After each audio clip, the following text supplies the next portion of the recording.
Hello बच्चों, कैसे हो आप लोग? बढ़िया। आशा करता हूँ कि आप सब स्वस्थ होंगे। सो बच्चों, आज हम लोग पढ़ने वाले हैं साइंस का ओसवाल सेल्फ असेसमेंट पेपर 1। पहले वीडियो में हम लोगों ने क्वेश्चन नंबर 4 तक डिस्कस कर लिया था। इस वीडियो में बच्चों क्वेश्चन 5 ऑनवर्ड हम डिस्कस करने वाले हैं आपके साथ। सो चलिए वीडियो को स्टार्ट करते हैं। वीडियो स्टार्ट करने से पहले एक इन्फॉर्मेशन आप लोगों को देना चाहूँगा कि मैंने फिजिक्स के इलेक्ट्रिसिटी जो चैप्टर है आपका, उसके सेपरेट वीडियो बनाए हैं, 3-4 वीडियो बनाए हैं। सिर्फ उसमें न्यूमेरिकल सम ही है सारे जो आपके एग्जाम में आएंगे। और ओसवाल के भी 2 मार्क्स, 3 मार्क्स और 5 मार्क्स के क्वेश्चन का वीडियो बनाया है हमने। वो सब सारे वीडियो हमारे यूट्यूब पर अवेलेबल है, आप जा करके वो भी देख सकते हैं। क्योंकि आपके जो फिजिक्स का जो चैप्टर है इलेक्ट्रिसिटी, वहाँ से ज़्यादा न्यूमेरिकल सम ही आने वाला है इस टर्म 2 एग्जाम में। थ्योरी बहुत ही कम आएंगे। तो अगर आप चाहते हैं कि न्यूमेरिकल प्रैक्टिस करना चाहते हैं तो जाकर के वीडियो देख लीजिए। वैसे इस वीडियो के डिस्क्रिप्शन में मैं लिंक दे दूंगा आपको, सो दैट कि आपको इजी हो वीडियो फाइंड आउट करने में। चलिए तो आगे बढ़ाते हैं, वीडियो को स्टार्ट करते हैं। पहला क्वेश्चन जो है बच्चों, क्वेश्चन नंबर 5 हम लोग करने वाले हैं। और आपका 5th क्वेश्चन कह रहा है कि Nazia perform a monohybrid cross between homozygous tall pea plant denoted by capital T and homozygous short T plant denoted by small tt. She obtained only tall plant denoted by capital T small t in the F1 generation. However, in F2 generation, she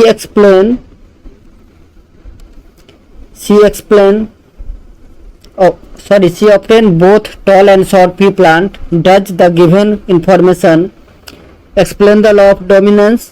if yes explain. So देखिए ये explain कर रहा है। Law of dominance आपका कहता है कि when the parents having pure contrasting character are crossed, then only one character is expressed itself in F1 generation. F1 generation में बच्चों सिर्फ एक कैरेक्टर आपको देखने को मिलता है, जबकि आप F2 जनरेशन में जाते हैं तो फिर दोनों मिलता है आपको। तो देखिए F1 जनरेशन में नाजिया को सिर्फ एक कैरेक्टर देखने को मिला, कौन सा? सिर्फ टॉल प्लांट, ठीक है। जबकि F2 जनरेशन में जो है दोनों दिखा, tall as well as small plant, ठीक है। सो लॉ ऑफ डोमिनेंस समझ में आ गया। तो बच्चों अगर F1 जनरेशन में सिर्फ एक कैरेक्टर दिखता है तो उसे हम बोलते हैं डोमिनेंट कैरेक्टर। क्या बोलते हैं? Dominant character.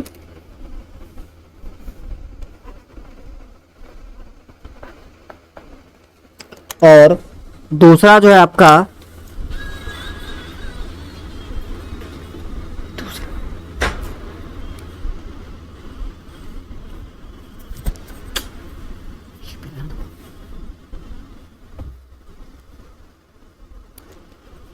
बच्चों जो आपका कैरेक्टर छिपा हुआ रह जाता है, एक्सप्रेस नहीं हो पाता है, उसे हम बोलते हैं रिसेसिव कैरेक्टर, ठीक है बच्चों। समझ में आ गया। चलिए अब लिखने की बारी, लिखेंगे आप कैसे इसको। एक तो आप क्रॉस करके दिखा सकते हैं कि कैसे क्रॉस होगा।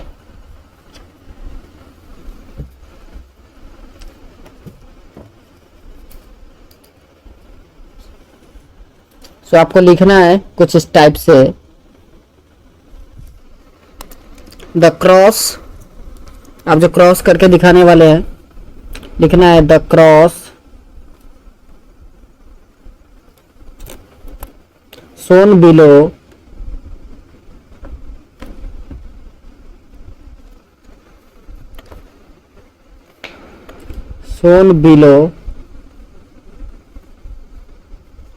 demonstrate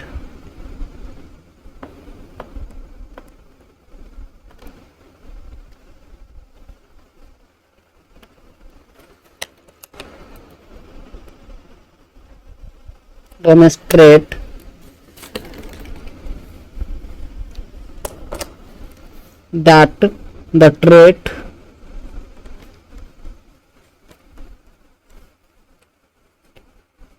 traits may be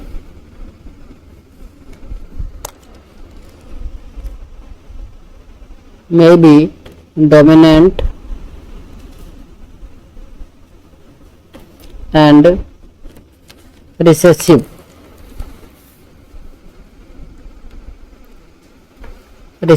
character. Recessive character.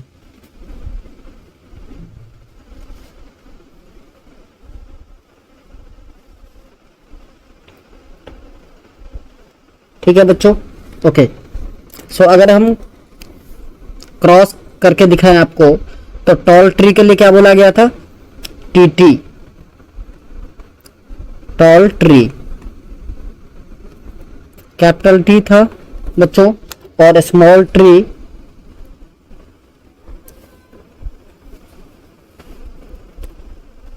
Tree जो है आपका, उसके लिए था स्मॉल टी। इस दोनों के बीच हम क्रॉस करने वाले हैं, ठीक है। सो देखिए F1 जनरेशन में, ये तो गैमेट्स है, गैमेट्स देखिए। F1 जनरेशन में क्या होगा बच्चों?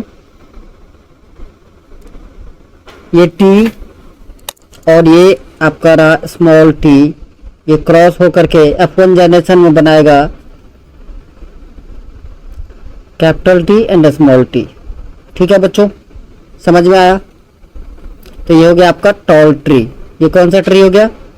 Tall tree. यहाँ पे बच्चों थोड़ा सा स्पेस कम है, इसलिए अब F2 जनरेशन हम नेक्स्ट स्लाइड में आपको दिखाने वाले हैं। ये लॉ ऑफ डोमिनेंस ट्रेट जो मैंने अभी आपको बोला था वो लिखा हुआ है, आप चाहो तो इसको लिख सकते हो। Law of dominance of traits state that when the parents having pure constructing character are crossed, then only one character is express itself, मैं लिख देता हूँ आगे, is express itself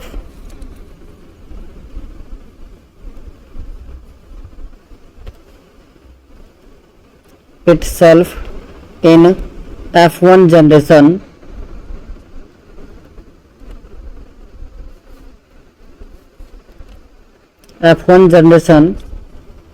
and this is called dominant character, and this is called dominant character,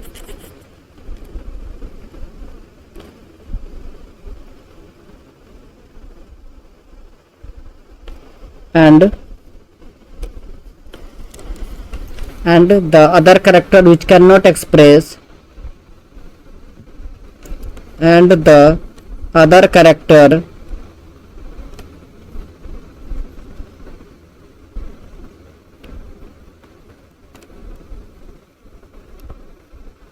which cannot express itself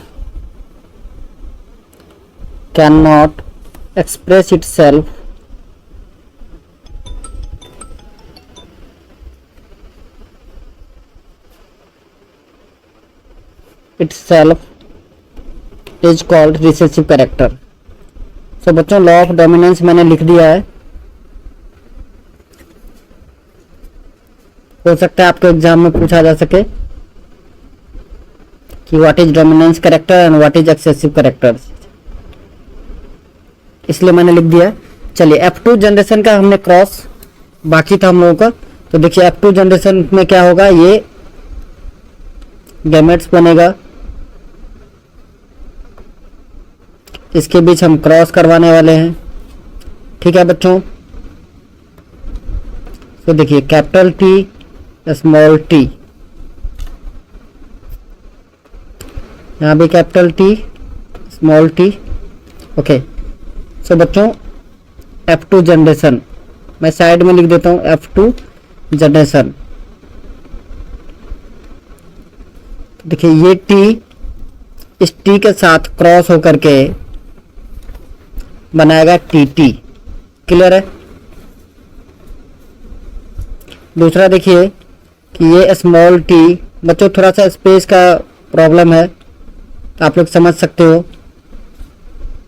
ये small T बच्चों इस capital T के साथ बनाएगा, इसके साथ कैपिटल टी स्मॉल टी, ये भी आपका टॉल ट्री है, ये तो ऑलरेडी टॉल ट्री है ही।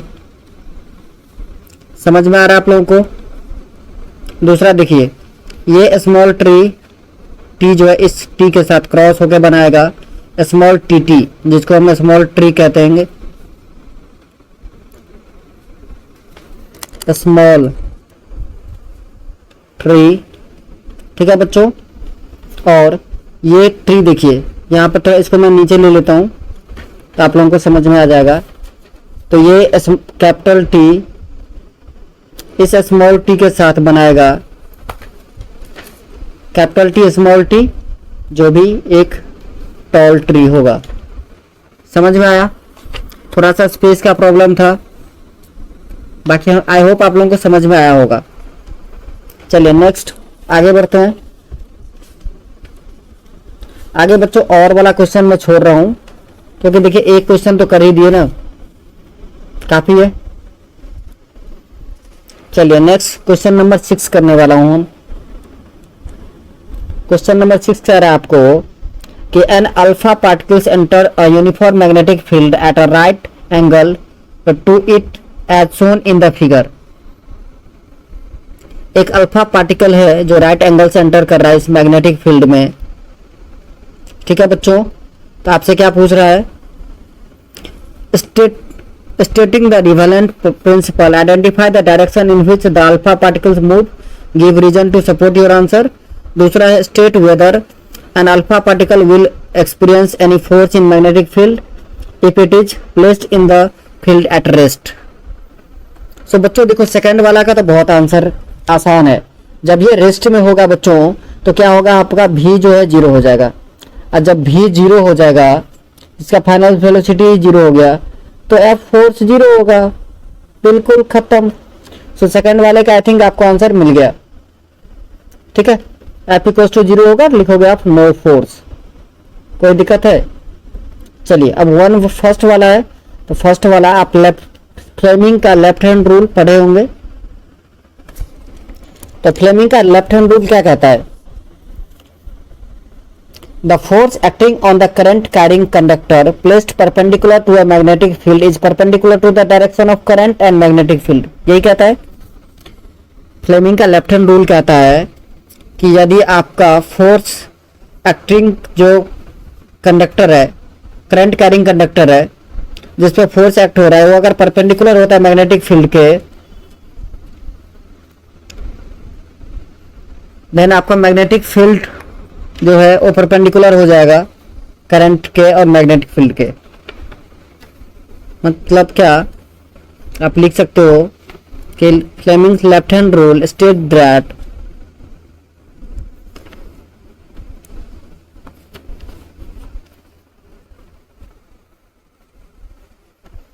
Fleming's left hand rule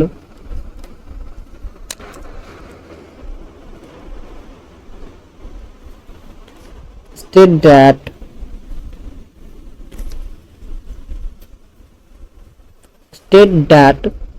the force acting on a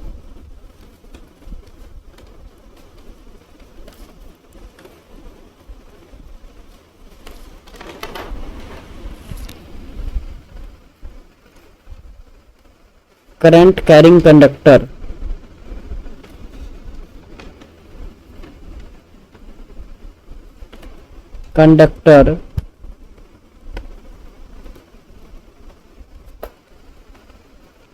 current carrying conductor placed perpendicular to magnetic field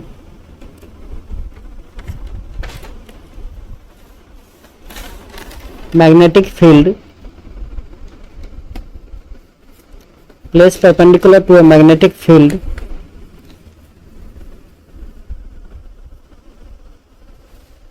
is perpendicular to the direction of। ये बच्चों कोई जरूरी है मैं जो लिख रहा हूं वही लिखो आप, बुक में भी गिवन है, direction of current and magnetic field. यही कहता है बच्चों। ओके अब देखिए हम अब आते हैं अल्फा। अब क्वेश्चन पे आ जाते हैं, इसको मिटा दें। आप लोगों ने लिख लिया होगा, बुक में भी आपको दिया है फ्लेमिंग का लेफ्ट हैंड रूल। ओके, अब क्वेश्चन को सॉर्ट करके, तो यहाँ पर जो अल्फा पार्टिकल्स है आपका, ठीक है, आप लिखोगे कि here direction of alpha particle is the direction of current. Alpha particle का जो डायरेक्शन है एंटर करने का, वो करंट के डायरेक्शन के इक्वल है। लिख के भी चलिए साथ में, here the direction of alpha particle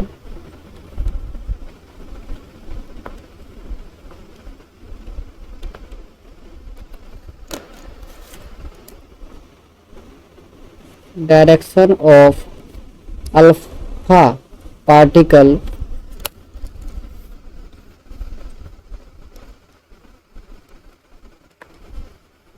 particles is the direction of current, is the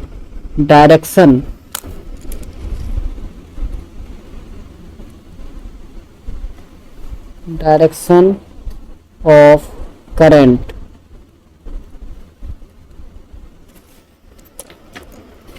Hence, according to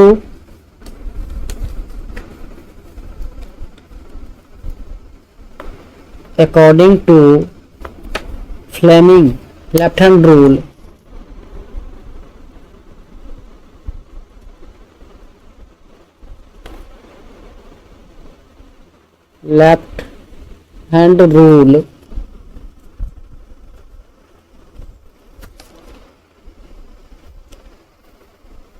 the direction of force acting on a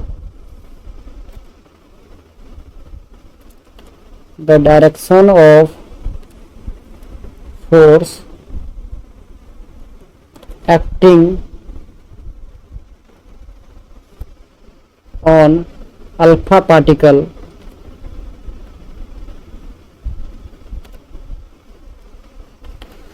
particles is perpendicular to both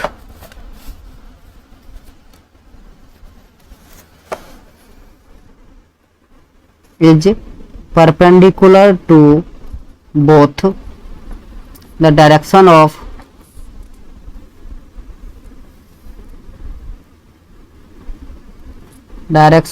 current and magnetic field.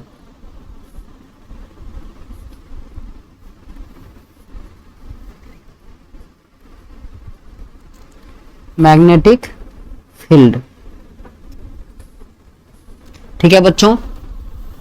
Hence, alpha particle moves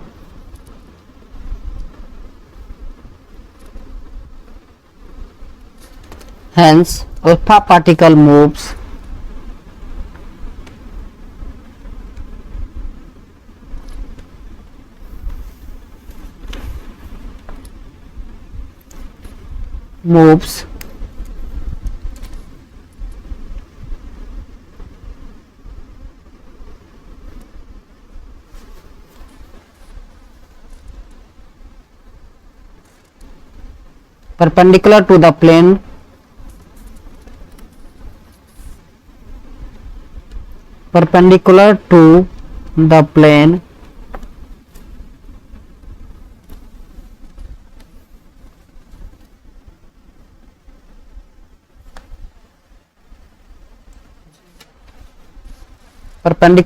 plane of the paper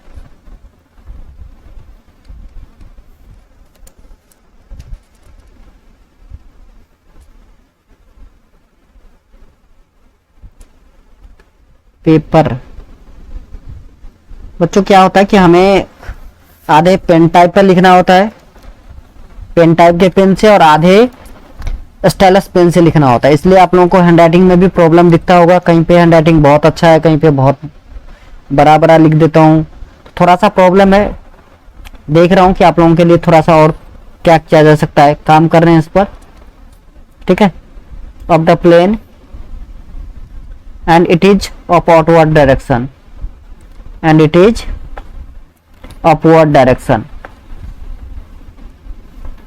upward direction.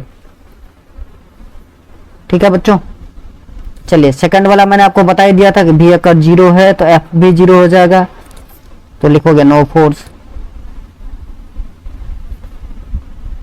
जब rest में हो जाएगा final velocity zero, तो force acting ही नहीं होगा, कोई force काम नहीं करेगा। चलिए नेक्स्ट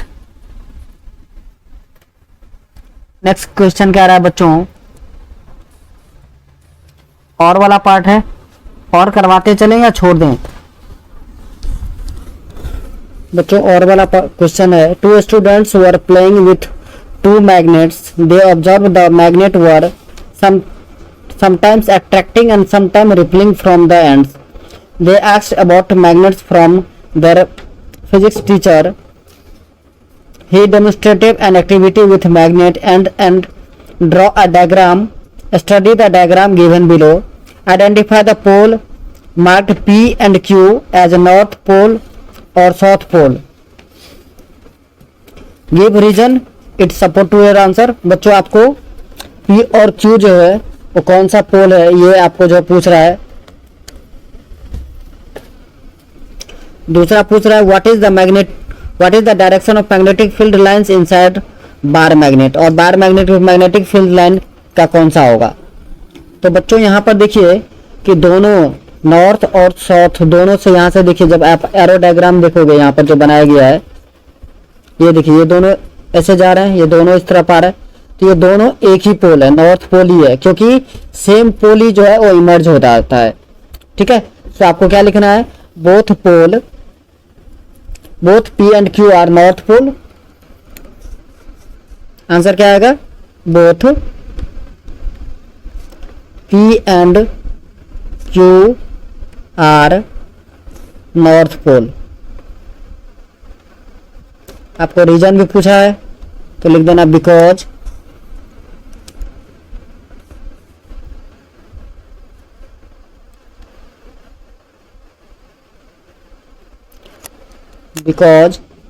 magnetic field line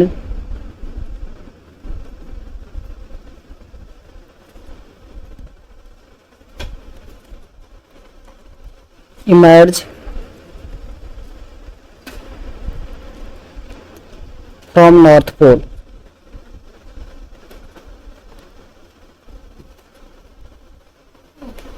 ठीक है बच्चों, चलिए सेकंड वाला क्या कह रहा था,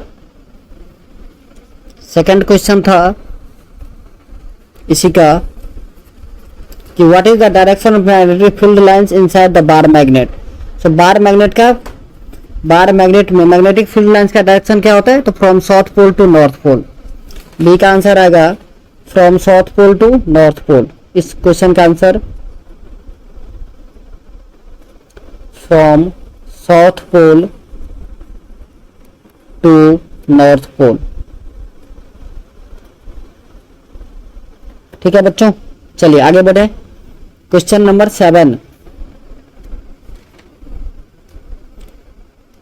क्वेश्चन नंबर 7 है, the figure shows a food web arranged into trophic levels. How many energy transferring step away from the sun is the deer, how do you know. So बच्चों यहाँ पर देखिए, आप इस दो चीजों को ध्यान से देखिए। तो सन रे जो है, सीधा सन रे का हम लिविंग थिंग जो है, हम एनिमल्स एक तरीके से कह सकते हैं, वो यूज नहीं कर पाते हैं। तो सन रे को कौन यूज करता है, प्लांट यूज करता है। ठीक है, प्लांट यूज कर देता है उसको अपना फूड प्रिपेयर करने के लिए, और हम जो एनिमल्स हैं वो किस पे डिपेंड होते हैं, प्लांट पर। तो देखिए प्लांट कौन से लेवल पे आ गया, फर्स्ट लेवल पे प्लांट आ गया, और दूसरे लेवल पर हम लोग आ गए एनिमल्स जो है, डियर, यहाँ पे डियर की बात हो रही है, तो एनिमल्स आ गया दूसरे लेवल पर। तो कितना स्टेप दूर है, 2 स्टेप। बात आ रही है समझ में। सन से जो एनर्जी मिलता है उसको हम लोग यूज नहीं कर सकते ना डायरेक्ट, वो कौन यूज करता है, प्लांट यूज करता है, और हम लोग डिपेंड होते हैं फूड के लिए किस पर, प्लांट पर। यहाँ पर डियर जो है किस पे डिपेंड है, इस ट्री पर, और सन रे का सीधा यूज कौन कर रहा है, ये। तो कितने स्टेप दूर हो गए, 1 2। समझ में आ गया, यही चीज आपको लिख देना है। तो कैसे लिखोगे आप, आपको सर लिख के तो बताओ, लिखना कैसे है। तो आप लिखोगे the deer is on the second trophic level. The deer is on second trophic level and plant is at first tropic level. First tropic level because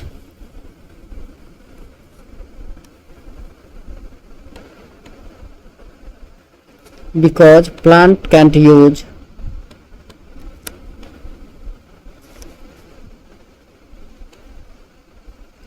sunlight directly, ऐसे आप लिख सकते हो। सो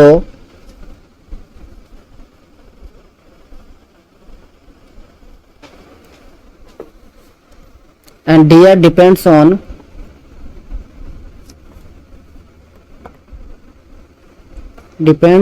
plant.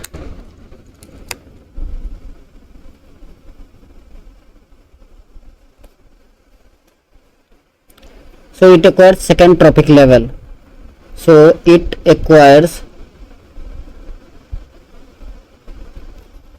second tropic level। ठीक है बच्चों, चलिए next, इसी का और पार्ट है। और में क्या बच्चा क्वेश्चन क्या है, नेक्स्ट स्लाइड में क्वेश्चन है। चलिए वो स्लाइड हम पहले ले आते हैं।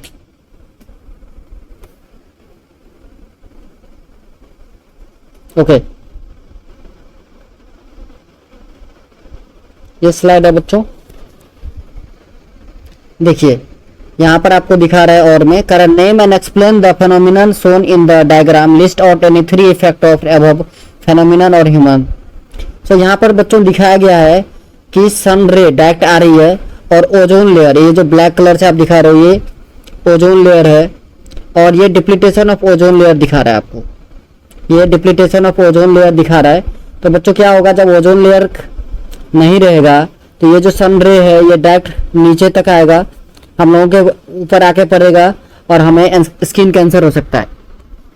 ठीक है, सो ये बहुत ही हार्मफुल है, तो इसी बारे में आपको लिखना है। समझ में आ गया? इसको आप लिखोगे कैसे, तो लिखना है ozone layer डिप्लीटेशन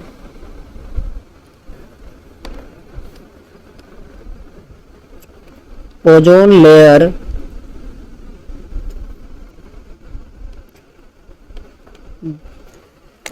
डिप्लीटेशन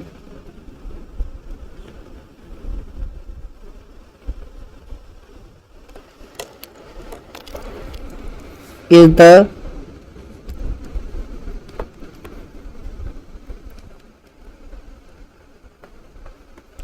thinning of ozone layer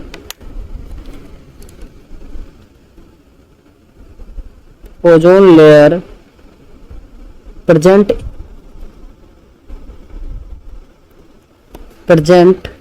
in the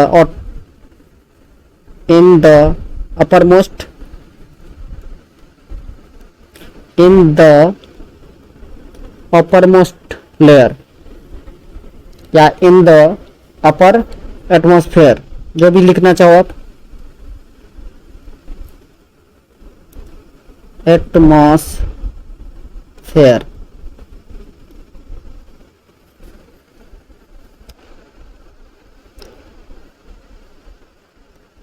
It happens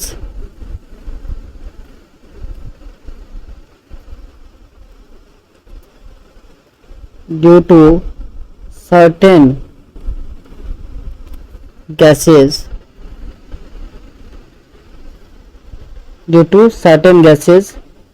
such as chlorofluorocarbon CFC। ठीक है बच्चों,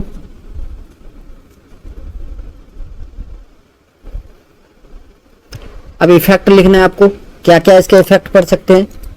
The effect of ozone layer depletion on human being. Effect of ozone layer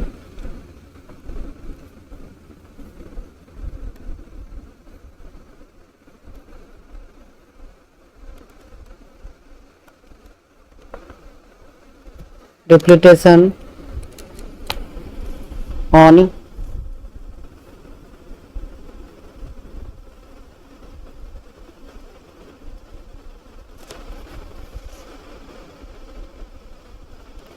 human. पहला क्या हो सकता है? Skin cancer.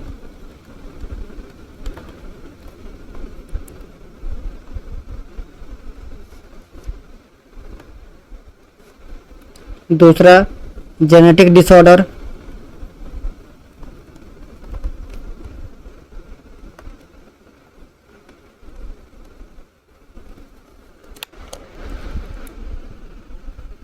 दो बच्चों सफिशिएंट है। चलिए next question number 8 section B पे आ गए बच्चों हम लोग। अब सेक्शन बी में क्वेश्चन नंबर 8 कह रहा है आपका, in the following table 6 element A B C D E and F here letter are not usual symbol of the element of the modern periodic table with atomic number 3 to 18 are given below. Which of these is a noble gas? तो noble gas कौन होता है बच्चों? जिसका octet complete होता है ना। सो देखिए आपका जब आप बनाओगे इलेक्ट्रॉनिक कॉन्फ़िगरेशन तो क्या होता है, पहले सेल में 2 दूसरे में 8, तो 8 + 2 10, तो 10 वाले जो है जी जो है आपका वो क्या हो जाएगा, नोबल गैस। तो यहाँ पर आपका आंसर आएगा जी, इसका ही ऑक्टेट पूरा है। समझ में आ रहा है? कोई दिक्कत? ओके। दूसरा पूछ रहा है अ हेलोजन, तो यहाँ बच्चों एफ जो है वो आपका हेलोजन ग्रुप है। एफ कौन सा है? हेलोजन। समझ में आया? चलिए दूसरा कह रहा है if B combined with F what would be the formula of the compound form. अब बी बच्चों देखो बी कहाँ है, ये रहा बी 11, तो बी अगर बच्चों 11 है तो 2 8 1, तो बी का क्या हो जाएगा, प्लस का 1। क्लियर? समझ में आ रहा है? उसके बाद आगे चलते हैं, बी और एफ। एफ कितना है बच्चों, ध्यान से देखिए, तो एफ है आपका 17। सो एफ जो है एक और चाहिए आपको ऑक्टेट पूरा करने के लिए, आप क्रॉस कर दीजिए, तो क्या बनेगा, बी एफ बनेगा।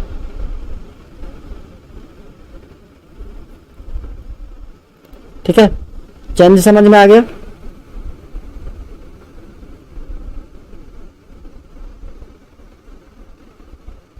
लेकिन इसका फॉर्मूला क्या बच्चों बनेगा, तो AB3।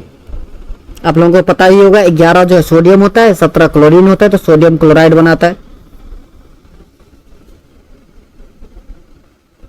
चलिए समझ में आया? नेक्स्ट आगे बढ़े।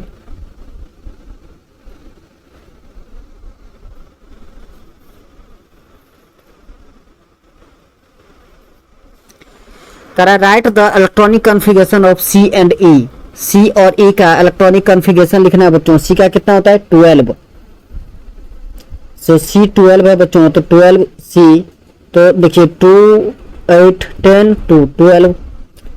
उसके बाद क्या है बच्चों, ई का के कितना दे दिया, 8। सो 8 ई, इसको आप लिख सकते हो 2,6। समझ में आ रहा है? ये हो गया आपका electronic configuration of C and E. चलिए नेक्स्ट क्वेश्चन नंबर 9 है। नेक्स्ट क्या है बच्चों, क्वेश्चन नंबर 9। क्वेश्चन नंबर 9 देख लेते हैं क्या कह रहा है। 9 कह रहा है the general formula for the molecule of alkene family is CnH2n। Okay, what is the molecular formula of the alkene if there are 6 hydrogen atoms in it. तो 6 हाइड्रोजन एटम होगा बच्चों। जनरल फॉर्मूला आप देख लीजिए क्या है, CnH2n। सो आपको बोल दिया हाइड्रोजन कितने हैं, 6। सो 2n = 6।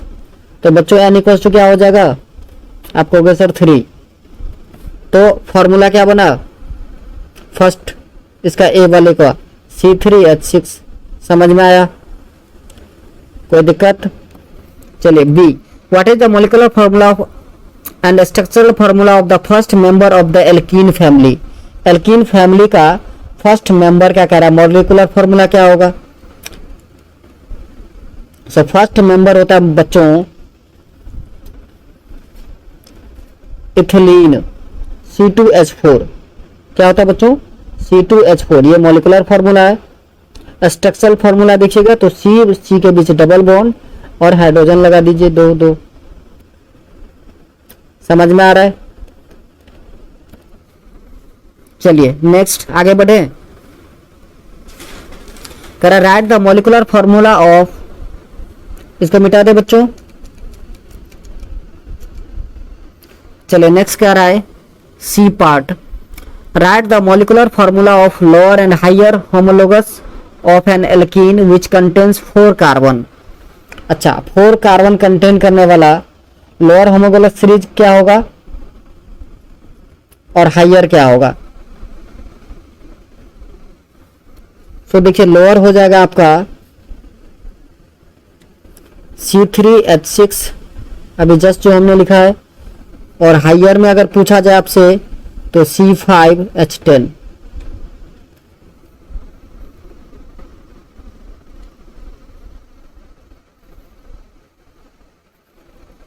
ठीक है बच्चों, क्योंकि CH2 का डिफरेंस होता है ना होमोलोगस सीरीज में, पता है आप लोगों को। चलिए अब और वाले क्वेश्चन में आ जाते हैं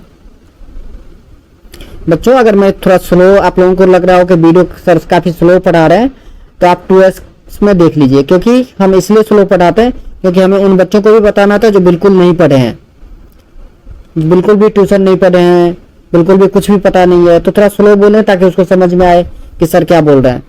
तो इसलिए आप लोग पढ़े हैं, ऑलरेडी पढ़ चुके हैं अगर पहले, तो आप उसको 2x में देख लीजिए, फटाफट पता चल जाएगा। चलिए कह रहा है the given table is about 3 homologous series of hydrocarbons, complete the table based on your knowledge. IUPAC name of the homologous series alkene, general formula है CnH2n। ठीक है, अब ए में पूछ रहा है आपका CnH2n-2 क्या होगा, तो एल्काइन होता है बच्चों, क्या होगा alkyne, ALKYNE alkyne.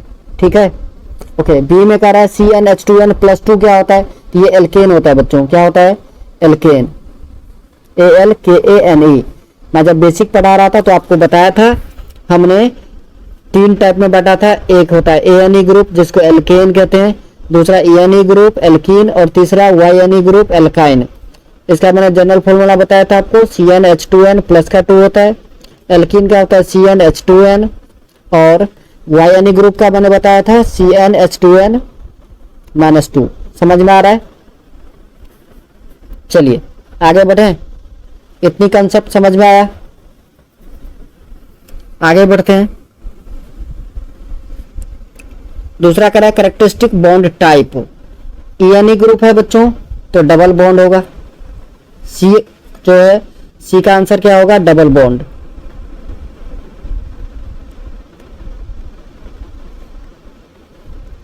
Okay D CnH2n-2 है बच्चों, तो इसमें ट्रिपल बॉन्ड बनता है, YNE ग्रुप में ट्रिपल बॉन्ड बनता है कार्बन कार्बन के बीच।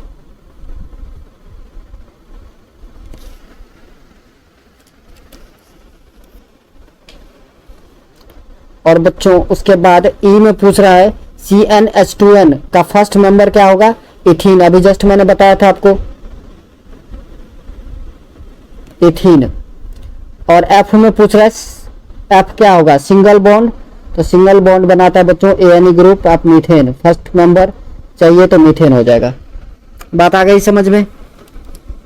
चलिए नेक्स्ट आगे बढ़े।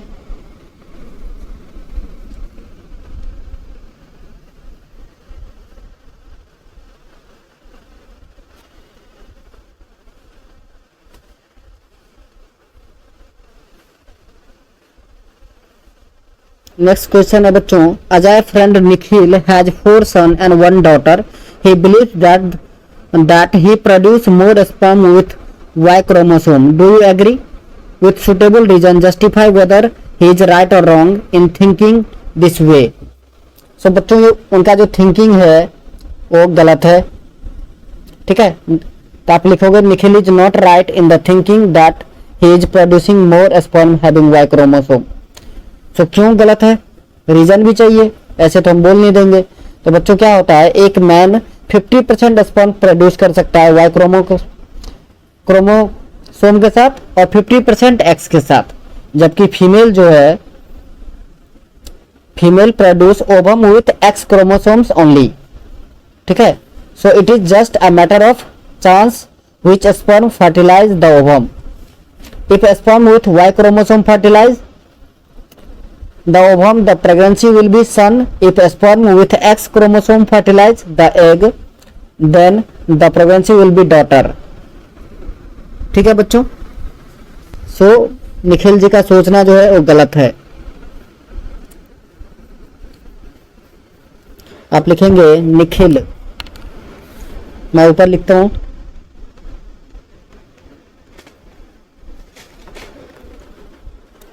Nikhil is not right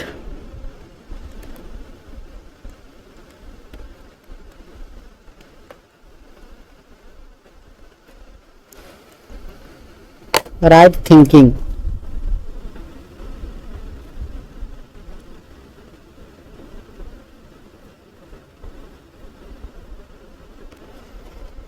right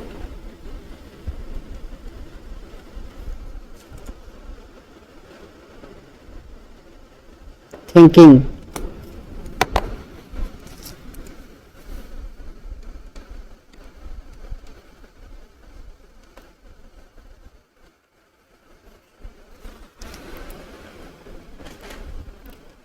that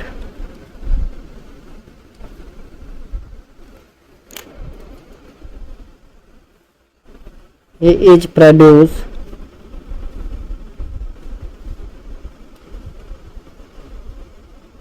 more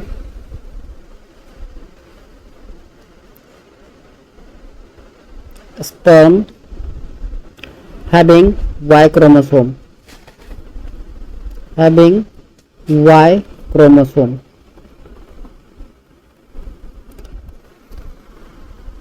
बच्चों रीजन बता दिया, रीजन भी लिखना है आप लोगों को, तो रीजन लिख सकते हो। A man produce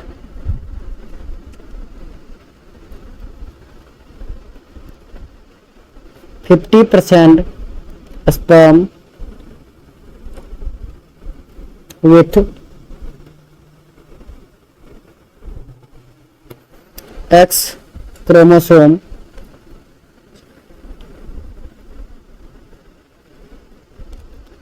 and 50% with Y chromosome.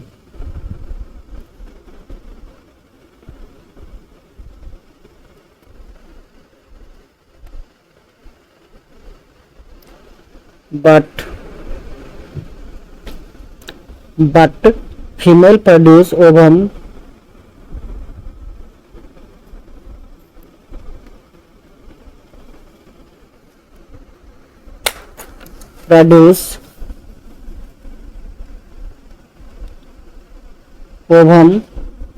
with X chromosome only.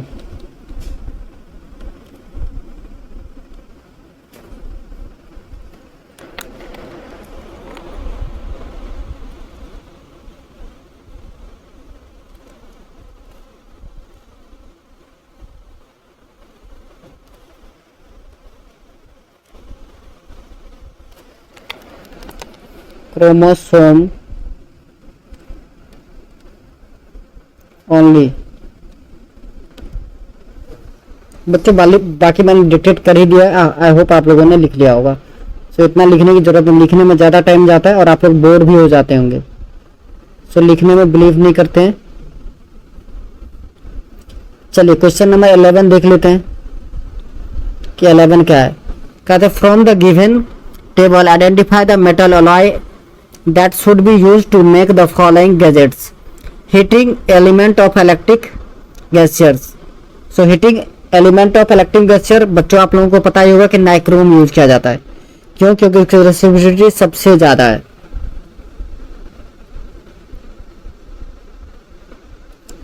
Nichrome पहला का आंसर हो जाएगा। दूसरा है filament in the incandescent bulb, tungsten use होता है। ये भी कोई पूछने वाली बात है? चलिए नेक्स्ट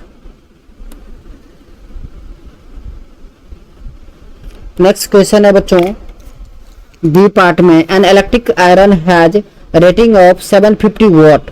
तो वॉट बच्चों पावर का होता है, तो पावर आपको दे दिया है 750। चलिए आगे बढ़े। भी दे दिया है 220 वोल्ट।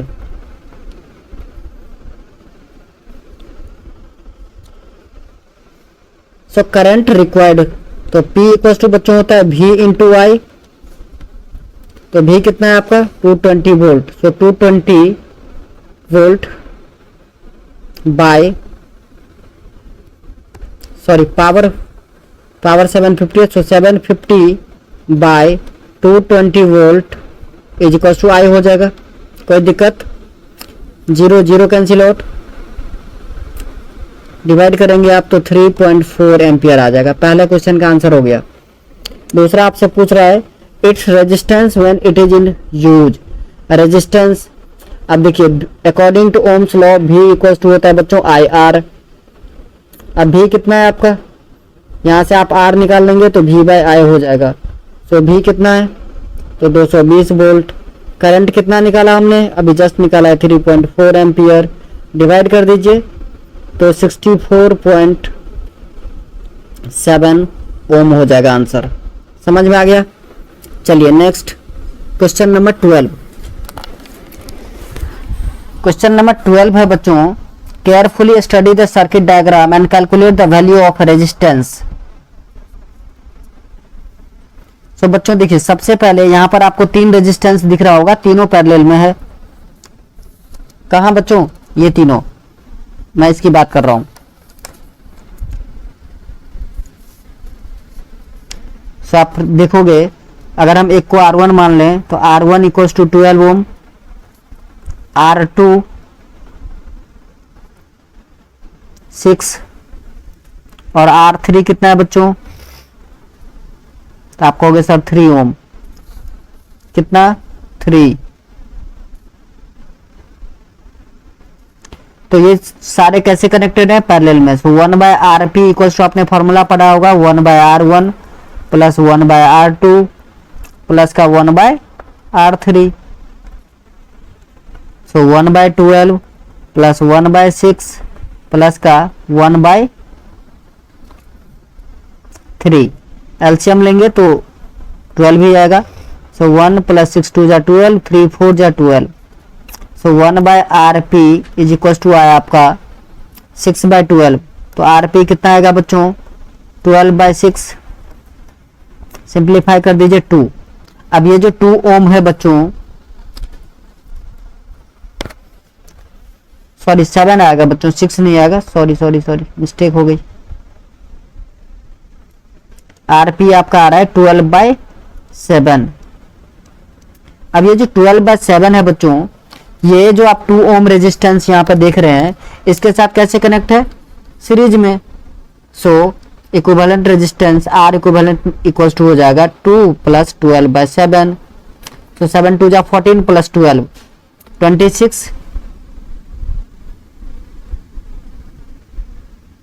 26 बाय 7।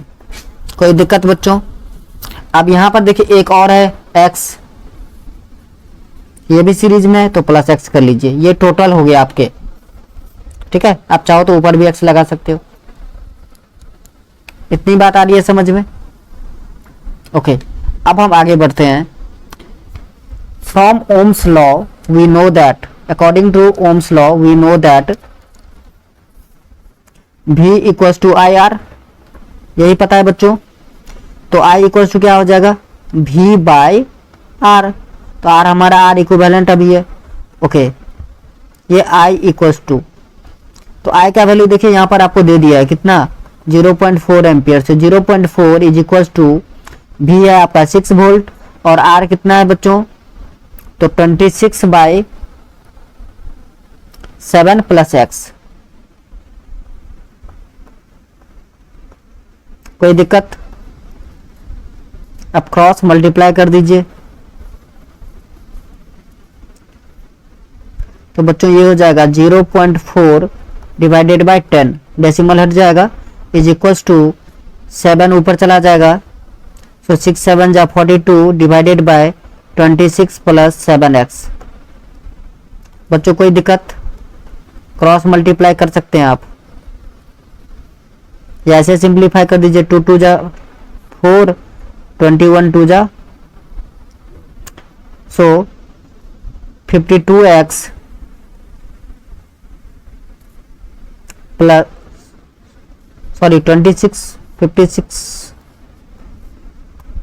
26 2 जा 52 plus 14x is equals to 210।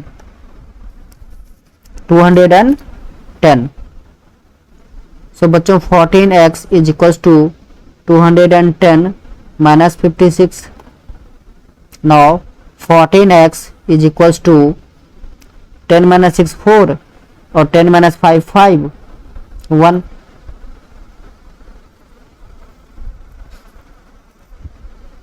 So x equals to बच्चों 11 आ जाएगा, 11 ओम।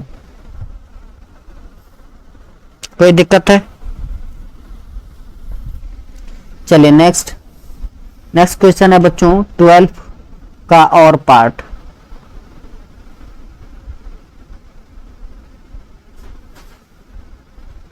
Calculate the equivalent resistance between the point A and B of the circuit given below. A और बी के बीच इक्विवेलेंट रेजिस्टेंस आपको फाइंड आउट करना है। सो यहां पर देखिए ए कहाँ है, यहाँ ये पॉइंट रहा आपका ए, यहाँ ए और बी, इसके बीच में इक्विवेलेंट रेजिस्टेंस फाइंड आउट करना है। तो बच्चों बहुत आसान है। सबसे पहले देखिए इसके बीच में आप देखेंगे तो दो रेजिस्टेंस आपको दिख रहा है और दोनों किस में कनेक्ट है, सीरीज में। सो इस दोनों को पहले कैलकुलेट कीजिए। 0.5 प्लस 2.5 कितना हो जाएगा बच्चों? 0.5 प्लस 2.5, तो ये 3 ओम हो जाएगा। कोई दिक्कत? यहाँ तक कोई दिक्कत है तो बताइए। मेरे ख्याल से कोई दिक्कत नहीं होना चाहिए यहाँ तक आपको समझने में। चलिए आगे देख लेते हैं। तो आगे आप क्या कह रहा है कि नेक्स्ट जो है यहाँ पर देखिए अब इस तरीके से, इस तरफ से, तो ये आपको दिख रहे हैं कि 8.5 और 3.5 ये दोनों भी सीरीज में है। तो 8.5 प्लस का 3.5 ये कितना हो जाएगा? 12 ओम। ठीक है बच्चों, अब आर इक्विवेलेंट हम निकालेंगे, ये दोनों पैरेलल में हो जाएगा। सो आर इक्विवेलेंट निकालेंगे तो R1 प्लस R2। एक ही बार बच्चों अगर कर दें हम तो इसको ऐसे कर सकते हैं, 3 इंटू 12 डिवाइडेड बाय 12 प्लस का 3, सो 36 बाई 15 आंसर आएगा आपका 2.4 ओम। बच्चों ये समझ में आया? कहाँ से आया? ऐसा नहीं कि आप लोगों को समझ में ना आए। देखिए पहले पार्ट का मैंने जो निकाला था इक्विवेलेंट रेजिस्टेंस, वो 1 by R P equals to, यही आप लिखते 1/3 प्लस का 1/12। तो देखिए ना एलसीएम लोगे आप तो 12 3 जा 36, अगर हम एलसीएम ले लें मल्टीप्लाई करके तो कितना हो जाएगा? ये 12 प्लस 3 नहीं होता। अब आर पी निकालते तो ये 36/15 होता है। यही चीज मैंने एक ही बार लिख दिया था। सो बच्चों आज के लिए बस इतना ही, मिलते हैं नेक्स्ट वीडियो में। जय हिंद, जय भारत।